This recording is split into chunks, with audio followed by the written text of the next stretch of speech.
বন্ধুরা সবাইকে আসসালামু আলাইকুম, আশা করি সকলে ভালো আছেন। মোবাইল তো আমরা সবাই ব্যবহার করে থাকি। তো আজকে আমি আপনাদের জন্য নিয়ে আসছি নতুন একটি টিপস এবং নতুন একটি মোবাইল নিয়ে। আর সেই মোবাইলটির নাম হলো অ্যালকাটা।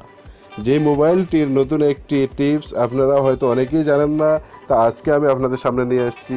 সেই টিপসটি হলো কিভাবে আপনারা এই মোবাইলটি শেয়ার ইট ব্যবহার করবেন।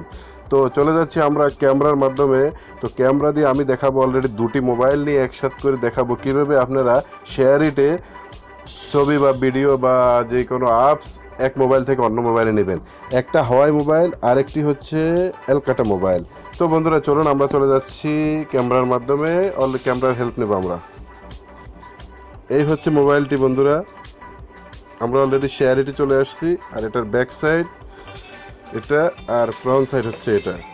আর এই হচ্ছে আরেকটি মোবাইল, যে মোবাইলটি হলো হাওয়াই, আর এটার ব্যাক সাইড হলো এটা হাওয়াই।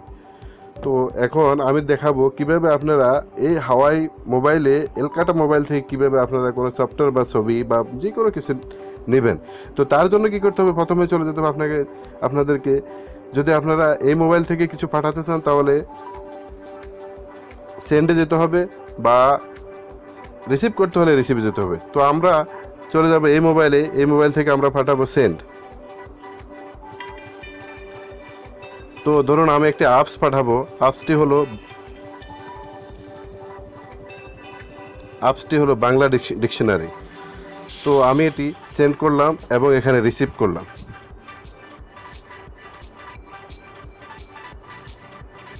দেখেন এখানে চলে আসছে অলরেডি এনরোল, এটাতে আমি রিসিভ করলাম। রিসিভ করার পরে দেখেন এখানে কোড চাচ্ছে, দেখেন এখানে চাচ্ছে input password scan QR code. তো আমরা কি করব, ইনপুট পাসওয়ার্ডটা অনেক বড় দেখছেন, তো পাসওয়ার্ড না দিয়ে আমরা স্ক্যান করে নিতে পারি শর্টকাট। তো তার জন্য কি করতে হবে, এই মোবাইলটি আপনি হাতে নেবেন, হাতে নেওয়ার পর এখানে দেখেন লেখা আছে টপ টু স্ক্যান। তো টপ টু স্ক্যান করার জন্য এই যে এরকমভাবে এই মোবাইলটার উপরে ধরবেন আর স্ক্যান হয়ে যাবে অটোমেটিক। বাস স্ক্যান হয়ে গেল এবং এই সফটওয়্যারটি এই মোবাইলে চলে আসলো। তো বন্ধুরা এই ছিল আমার আজকের টিপস। আমি আশা করি আপনারা সহজে সবকিছু বুঝতে পেরেছেন। ভিডিওটি যদি ভালো লাগে থাকে বা আপনার একটু হলেও উপকার আসে তাহলে লাইক অথবা কমেন্ট করতে ভুলবেন না।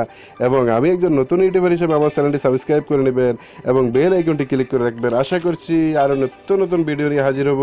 সেই পর্যন্ত ভালো থাকুন, সুস্থ থাকুন, আল্লাহ হাফেজ। আরে মিয়া আপনি আরে বিধি কিসের মধ্যে আছে? কাম না বিধি কিছু